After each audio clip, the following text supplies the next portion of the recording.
Thank you for coming into this session, which is a continuation of the session that just happened in the main room.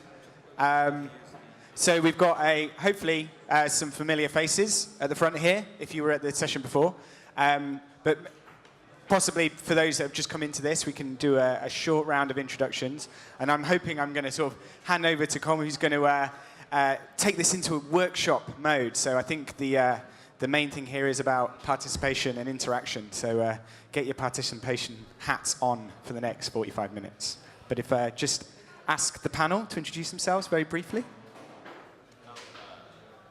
Hi, I'm Samer Hassan, activist, academic, whatever, and involved in social movements and the co-op movements since a long while, and having experienced several mapping initiatives in my history. So Colm Massey, Solidarity Economy Association, involved in the Linked Open Data Mapping the Solidarity Economy projects. I'm also involved in other projects like building links between cooperatives in Syria and in the UK. And I used to be a geek, but I'm much, much less of a geek than a few years ago. Is it working? Yeah.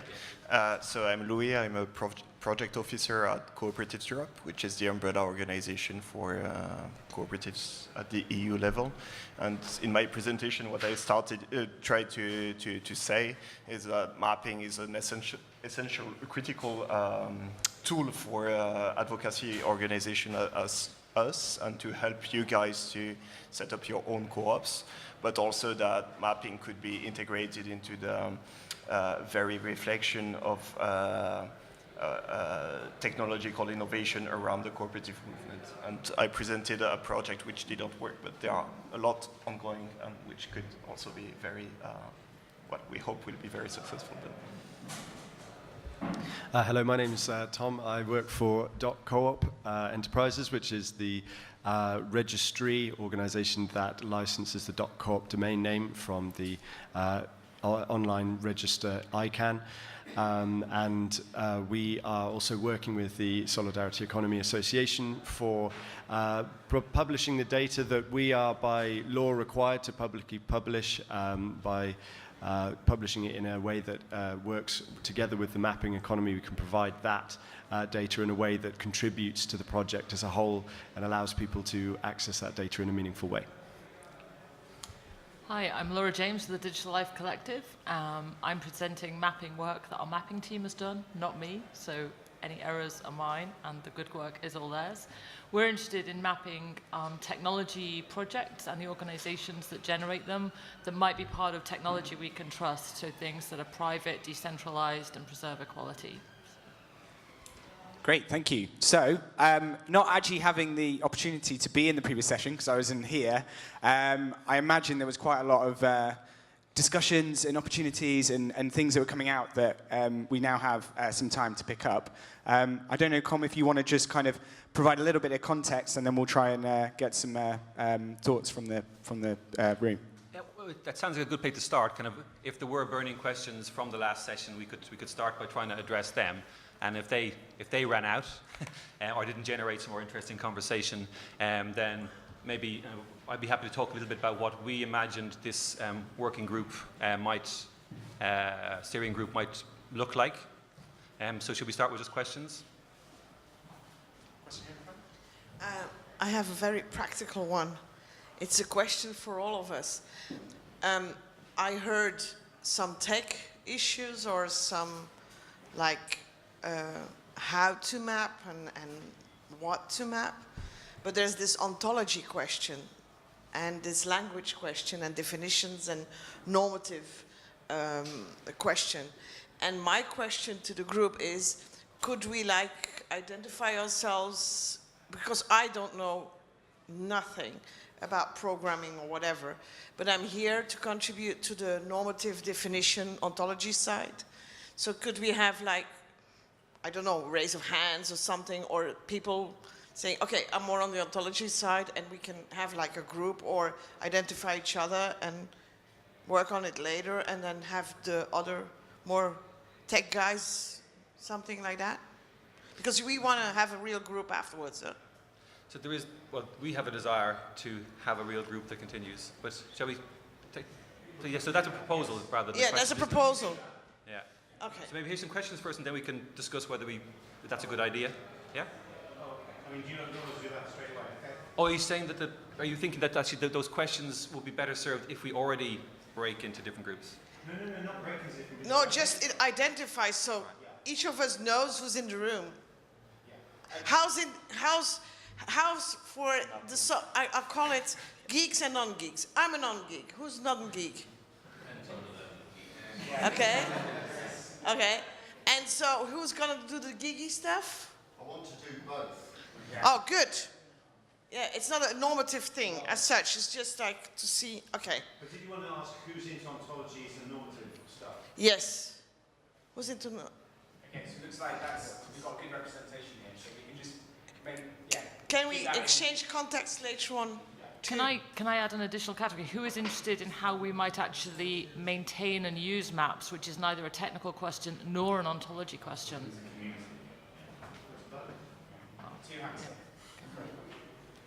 Okay, so we have 3 groups. We have community, ontology, geekness. Okay, That's great. That's a map. That's a map. I think there's just a few more burning questions that I just want to cover before we get into the thick of it, so to speak. So I'll just... Thanks, and thanks for the presentations in the previous session. I think it's really interesting work that you're doing, and I have a sort of question about scope. So I'm really interested in mapping of local manufacturing initiatives and organisations that are involved in that around the world. Is that something that fits into this with this or not? I can't tell. I mean, if you want, if you power of memory, we can get all the questions and we can come back collectively. Is that, or do you want to take? I don't mind. Let me take 2 questions then, and we will. Mark, and then okay, sorry. Do you want to? Yeah. This. So my burning question is, what happened in the previous session? Because I've no idea.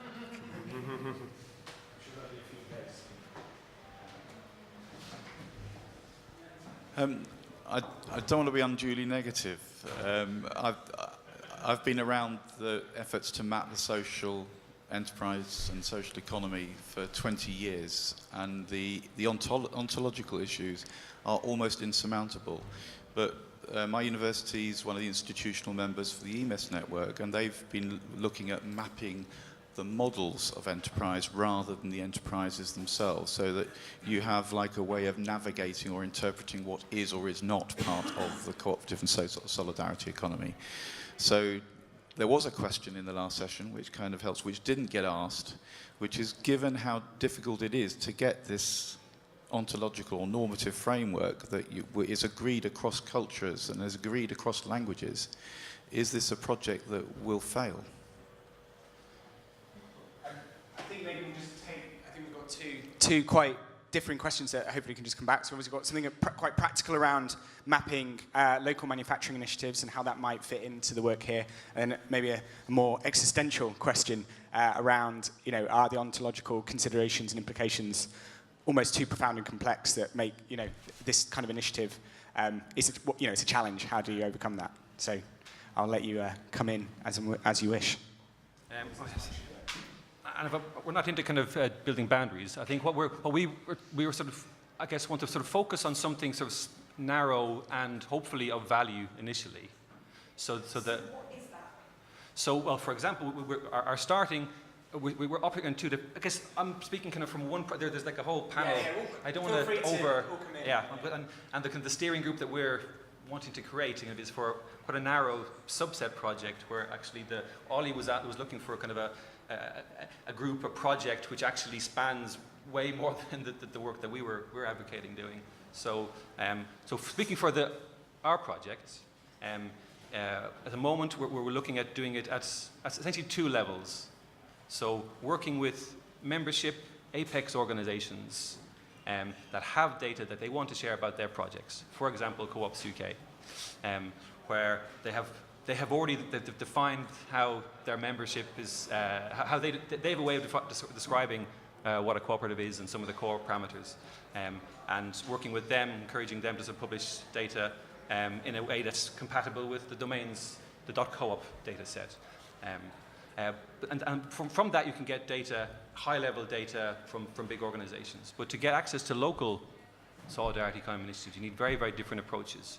You need to be working with local activists, local organizers, who they want to map something about their local economy. So they will have a definition of their own green economy or their own solidarity economy.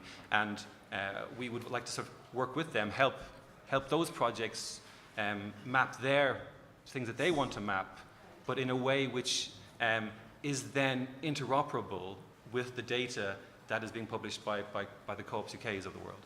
So that's what the steering group is doing, obviously. Yes, that would be a part of what that steering group would be looking at. Part of it.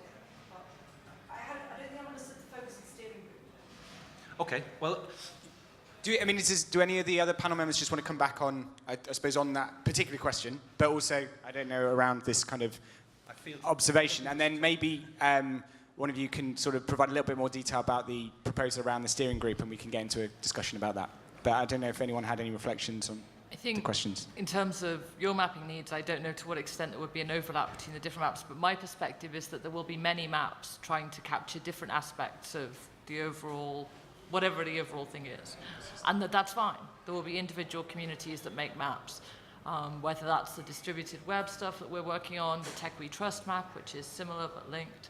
And I think perhaps the most interesting thing for your needs would be thinking about the tools that we're using. So QEMU has been very powerful, and the additions to QEMU, the additional sort of tools that we were integrating there to make the decentralized web map, which is one which anyone can contribute their own project to. So it's very different from what you were just talking about, where you have existing data sets that can be brought together from Apex organizations. This is instead much more of a grassroots kind of map, where anyone who feels their project is part of the distributed web, they can add it in. So looking at some of the tooling that we've created for that might be of interest. I can't talk to that today, but it's certainly something where we can take the conversation online with those who know, probably at discuss.diglife.com, our discourse instant, to be a great place to start that conversation. And that's also my answer on the normative one, as in the previous session. I think everyone will bring their own perspectives to this, but I just think there'll be lots of multiple overlapping maps trying to capture the need, which are useful for different communities and which reflect the cultural values and language of different communities of practice as well. And I think that's okay. I don't believe in the one map to rule them all. But I think if a community of practice can make a tool that is useful and helps them, particularly in our space at Digital Life, where we're mapping a complex tech ecosystem or possibly a complex cooperative ecosystem, then if you've got something that's useful for your community, it'll be a useful data set, a useful map, and will continue to live. Thank you. Louis, did you want to come in, or was that, no, all good? Okay, anyone else, just on those points? Is there any other questions from the floor? And then we'll maybe get into the steering group side. Sorry, yeah, there's a question here, sorry. And then we'll go around to it. Hi, thanks. I'm kind of starting from a bit of a puzzle here. That yes, we want many maps. Yes, we want them, but I mean, we want many maps. We want people to be able to represent things in their own way, and yet at the same time, we want them to be interoperable. And I think I'm coming from a bit of a tricky position, because I know very well that a lot of people don't relate to the word ontology or to the ontological kind of enterprise generally. But I think, and I think this may be a question to address even in the panel, is like, how do we do two things at once, which are really quite tricky? How do we actually recognize that the very effort of trying to make these maps interoperable is actually an ontological question?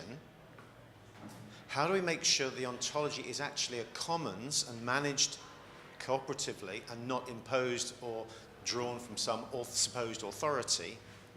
And how do we communicate those things which us ontologists know about as ontology? How do we communicate those in ways which don't frighten the horses and don't kind of say, I don't understand, this is about ontology, I'm going to switch off? No, it's not. I mean, not right. How do we manage to communicate, to write out the word ontology when we need to, and say, well, actually, this is about what you put on the map. Okay, on an ordnance survey map, there are roads, there are contour lines, there are churches, and that sort of thing.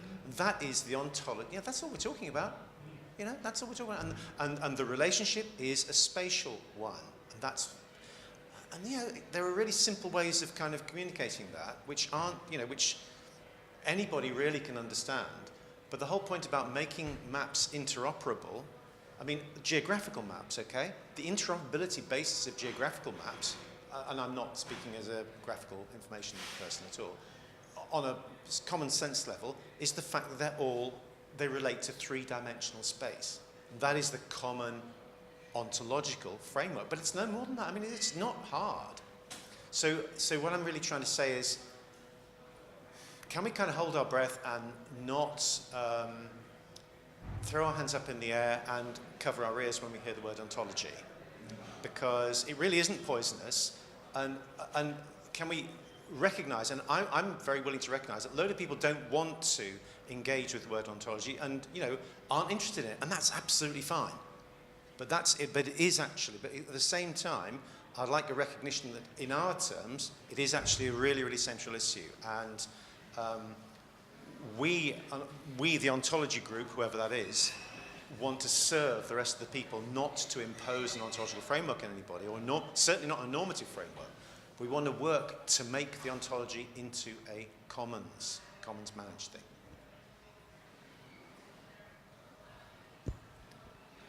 The question I ask myself is, what can we create and build on top of this data to bring value to the ecosystems? Because it will have implications on how we code this data and on ontologies and so on. So I think it's something important we need to ask ourselves at the beginning of the project. Sorry, did you have a question?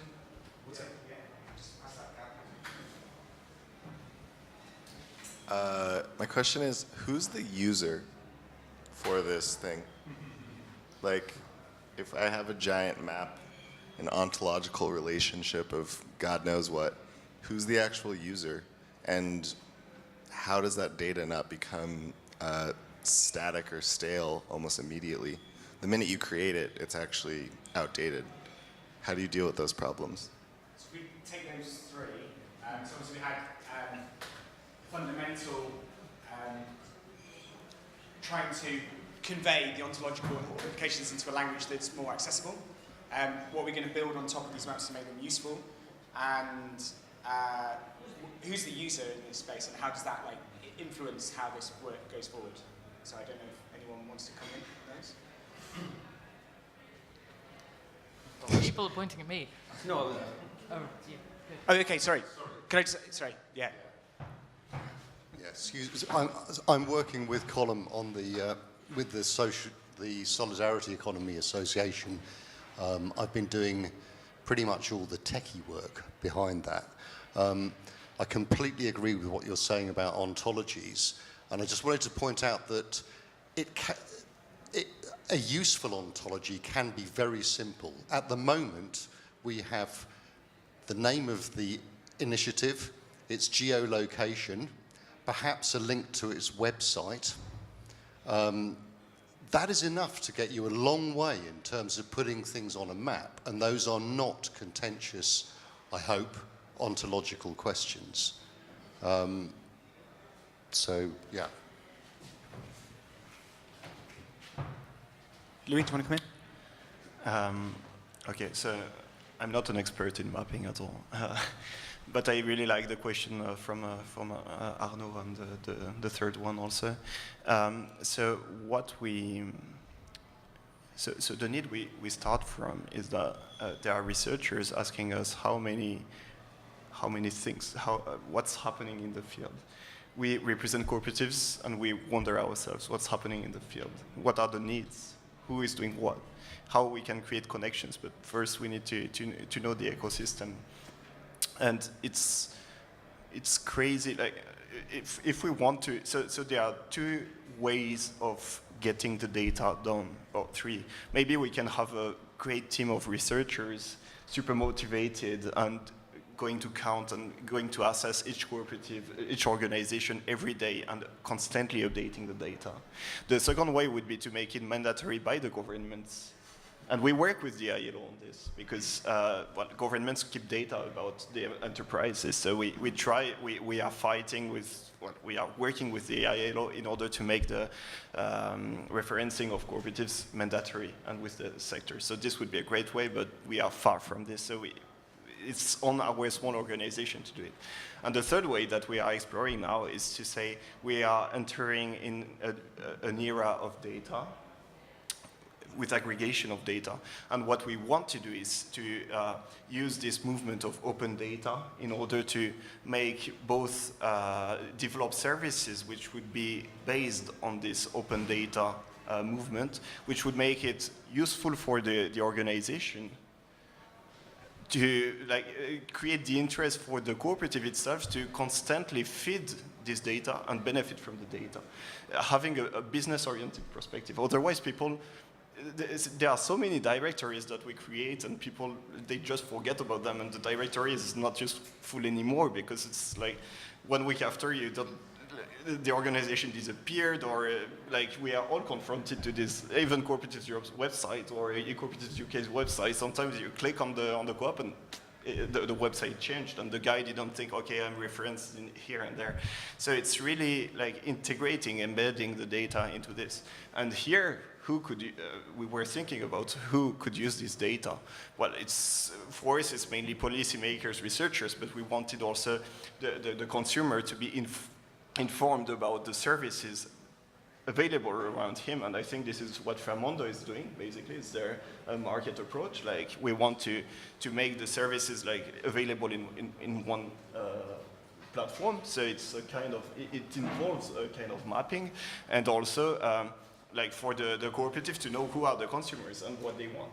And it's another way of mapping, but if you take a different approach than Google, who is only extracting the data, make money out of it, and if you integrate a mapping perspective into this, it gets interesting and it gets more efficient for everybody.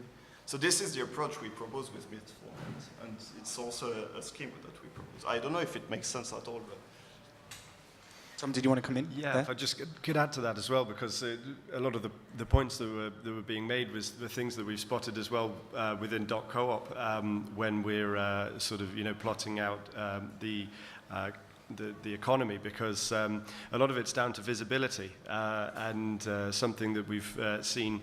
There's a project involved in mapping the cooperative economy in Colorado at the moment. I think I saw it referenced yesterday. Colorado.coop is the website, and it's essentially a project that's designed to shine a light on Heathrow sort of unseen cooperative economy that's working, beavering away there underneath.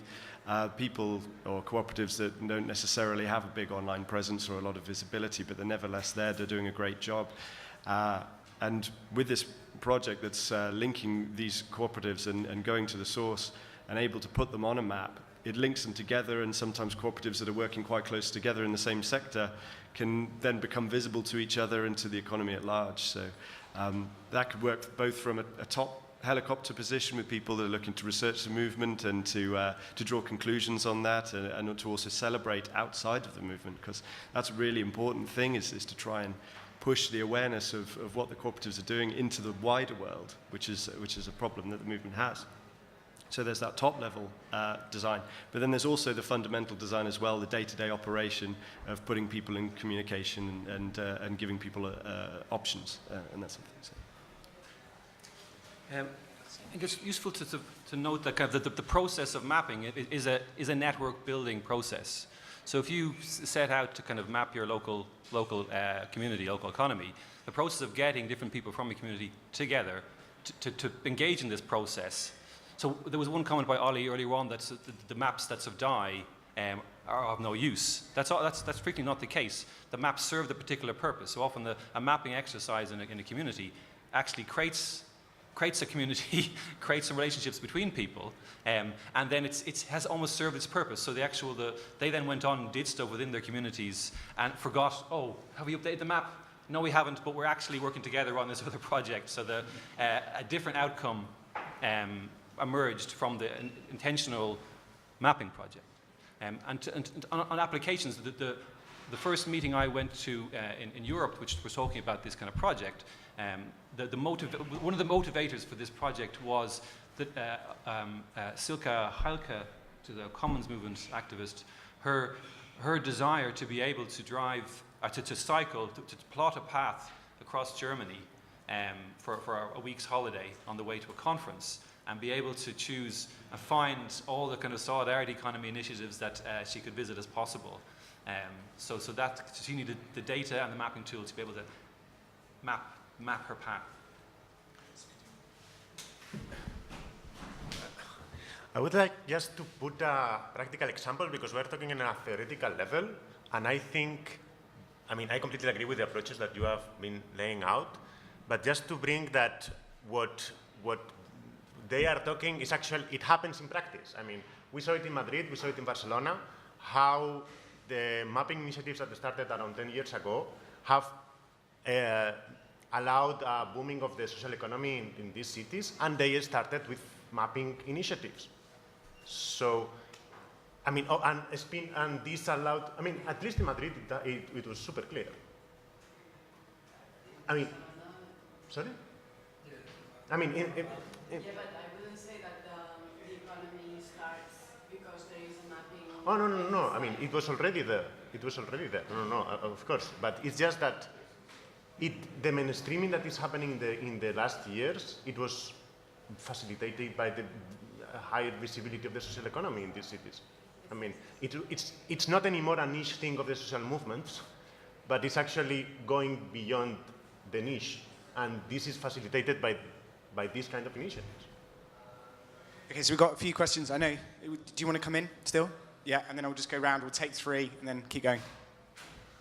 Good morning. My name is Adam. I asked a question earlier on at the first session, particularly for Colm and also Louis, with regards to, obviously we've heard a lot of talk about the theory of it, and I think, as you said before, we need to show some practice. And what I'm trying to do is work cooperatively with other organisations where I live in Andalusia in southern Spain, to actually try and implement some of these ideas that we're talking about. So at the moment I'm working with some permaculture associations within the local area. We're looking to identify areas of derelict or vacant land which also have access to water and with a view to growing and developing community there. And the output of that will be that we can generate then something into the local economy. So my question is that something any of you guys would be interested in working on, and can we do it?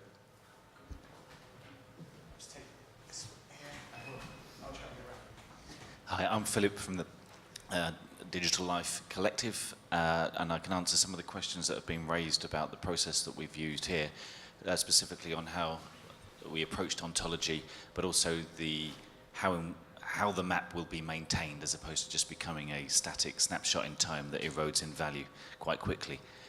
We deliberately avoided a theoretical ontological approach.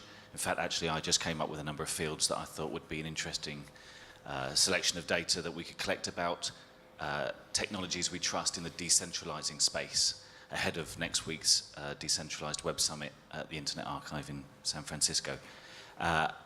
Deliberately kept it really loose, started to collect some data, put it out to half a dozen other people who added some other fields, and we've started to collect that. We've got a couple of 100 projects coming in at the moment. We expect to double that in the next week or 2. But importantly, as we've done that, we've also allowed a free text field to allow the projects themselves to suggest new fields of data that they would like to contribute and see others contribute. And we've got some neat tech on the back end that can then pass that, normalize it, disambiguate it, and then actually automatically extend the data that we're collecting in a more folksonomy sort of way than an ontological way. More emergent approach to collecting this, because no one person, no small group of people understands the depth and breadth of the information we could collect about the decentralizing tech community. And I'm guessing that the cooperative and the solidarity movement may be equally diverse. So I would always advocate the emergent rather than deliberate approach in that respect. And as for why it will, we hope that the map will become a living, breathing, dynamic tool is because all the foundations and philanthropic investment in the decentralized tech space needs to do desk research, needs to do their due diligence, and we believe this will become their number one stop. Now, if you know that the people with the money are using the map that your project should be on, then it's economically beholden on you to make sure that the details are kept up to date, plus we're going to ping everybody 4 times a year to make sure it's current. There probably will be a similar mechanism for co-ops and the solidarity movement. Maybe not quite so direct as, well, that's where the people with the money are going in order to fund projects, but of course the mutual value that can be affected. And I would then encourage a layer on the map which demonstrates where the value has started to flow, not just where value might flow, but where it actually has. And that might, I'm not quite sure how you might collect that, but as soon as that information is apparent, then that definitely piques people's interest to keep it current. And then we'll take one more after this one. Hi. So I am involved in Teixidora.net, that is a project based in Barcelona, and we use Etherpad to take notes, bots to automatize for automatization of some tasks, and semantic media wiki to register documentation from events and to generate mapping from this. And I wanted to contribute to the question of how to do the mapping. One way is doing field work and surveys, or web mapping, or taking information from open data, or following the social network links. Our main way that is complementary is taking notes from events like this and take the information structured and then put in a semantic wiki and then interconnect semantically. Is a way that can give a dynamic map that changes between the situation. And we are also interested in the second level in ontologies and in a multilingual way, and how to interpret the maps with the more, I don't know how to say, the maps like PAMAPAM or the Madrid maps that are based in surveys, and maps like Teixidora that are more dynamically created. I'll just take one more and then get response. Hi, I wanted to know, what do you want from a steering group? What's the balance of skills that you want? Okay, cool. Do we want to just, I mean, I think a lot of those were just sort of comment, it was really helpful contributions, but given that we've only got 5 minutes, is it worth just picking up that point about the steering group, and hopefully we can lay a few things down so we can take that from after this session. And then maybe answer the Spanish question, yes. maybe offline. That could be after the session. Yeah, that's okay. Yeah. Okay. So for the group that we had imagined forming around the more narrow problem, we're looking for people who would have, say, data sets that they, at the moment, aren't publishing in a very open way, say. So if your organization has some information to do with kind of projects and organizations and initiatives that you feel would be great to be published in a way that was interoperable, you could work with us and we could help you do that. If you are, if you're representing a movement, say, that actually is, say, underrepresented digitally. So there's an awful lot of informal organizations and networks that actually don't get great digital representation. So we want to try and make sure that it's not all the already well represented organizations. So if you're part of any of those networks, it would be great if you could participate. I think an interest in ontology would be good. So actually we will be doing things like trying to work out how to how to sort of find the best way of describing data or map ontologies between kind of Argentinian co-ops and permaculture associations projects. And so there were people who want to participate in that, coders, data analysts as well, people who want to actually sort of do on the ground work in their own communities. So if you have your own project, your own local area you want to map, and we could see how we can assist you with that. So that could be a reason to join the group. And how should if people are keen to participate? What should they do? Get in touch with you, or yes, put their hand up and wait after this? Yeah, Meet up at lunch. it's up there, yeah, so I'll flash this. Yeah, I'll get the slides up and then. Yeah. Does anyone have any comments just on the steering group side, or any other questions? We've got 5 minutes. Okay, there are a few hands here, so I'll start here. Yeah, okay, I have a question. I'm Julian from Shared Assets and Land Explorer, and we've developed a mapping application to support community-led development. So we use Ordnance Survey maps and correlate with a bunch of open governed data in terms of flooding, soil, agricultural land classification, and this kind of thing, specifically designed to support community-led development in finding spaces to find, access, and manage land. So we've got a specific purpose for our map. And we use Ordnance Survey data, so it's the most detailed map out there. I've got a few questions. One of them relates to the why you're mapping, and the gentleman's question about what the users are. There was a couple of comments about lots of organizations have data that they want to share, and creating a map sounds like a great thing, a good enterprise, but I think possibly the why is really important. So I guess the question is, does the why define the methodology? And to give you an example of that in terms of directory websites, there are lots of commercial directory websites, and if you can define where the value is, there's significant value in keeping your data up to date on a directory website because you're paying to be on there and making sales. And are you sort of familiar with commercial techniques? Because the data industry is very established, particularly in the UK, certainly in the Western world, both in terms of individuals and businesses, in terms of selling stuff, marketing to people. And the kind of challenges we're discussing are very common and ongoing. And there are particular things like when you upload a data file, the ability to add other fields for personalization, to map your headers to a defined bunch of headers.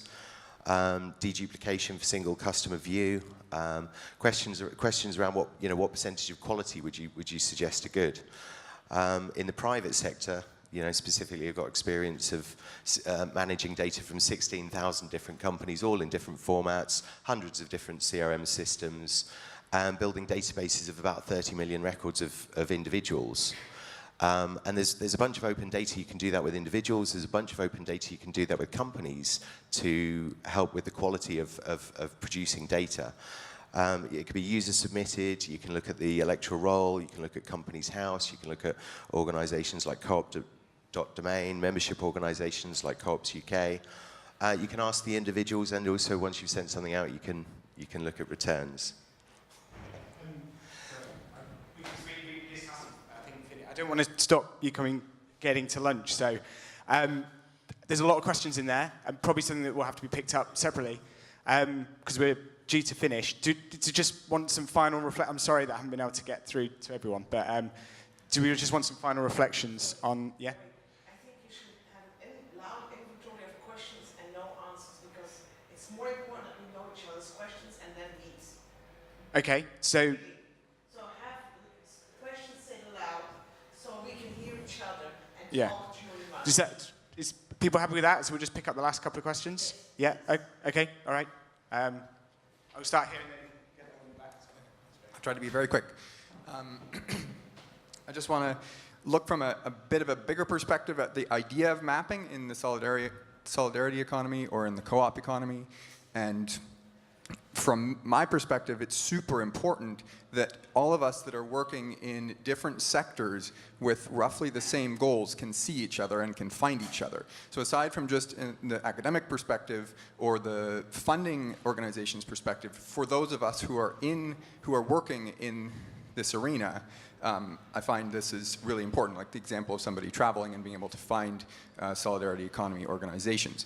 I've been involved in a bunch of mapping efforts in Canada for things like organic farms or regenerative agriculture or eco-villages and so forth. A lot of them die. The maps are contained inside organizational data containers, and when those organizations lose interest, then the maps disappear. So I was really interested in what Oliver said this morning about publishing your own data.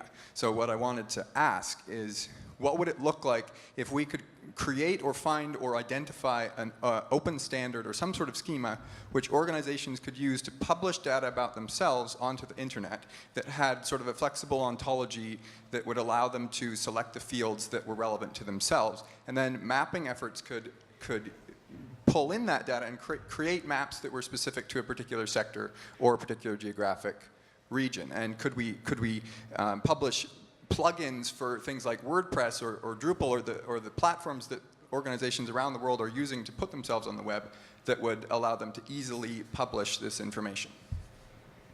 So just one last question, and then I think we'll have to Okay, this is an extension of 2 earlier points, and it's actually possibly answers. If you actually want to find a narrow area where you can apply this and try it out, you could hold a datathon, the equivalent of a hackathon where you have people working with data and see what we can do. I took part in one of these 3 weeks ago to find out what we could do about the housing crisis in the southeast. So that's a suggestion for the steering group. The other point follows up to the question about who's going to use it. It's actually what are the uses and user scenarios of such a system, because people have a problem to solve, they have a situation, and they need stuff that's relevant to their situation. And so we've got to do some work on that. Actually, we could do it by handing around a piece of paper and everyone write down their lists of users and uses here, and that would be the first step to working on that. Cool. Well, thank you very much to everyone's contributions. We could probably go on all day, but we've got lunch now, so keep the conversation going. So just want to thank the panel and thank everyone for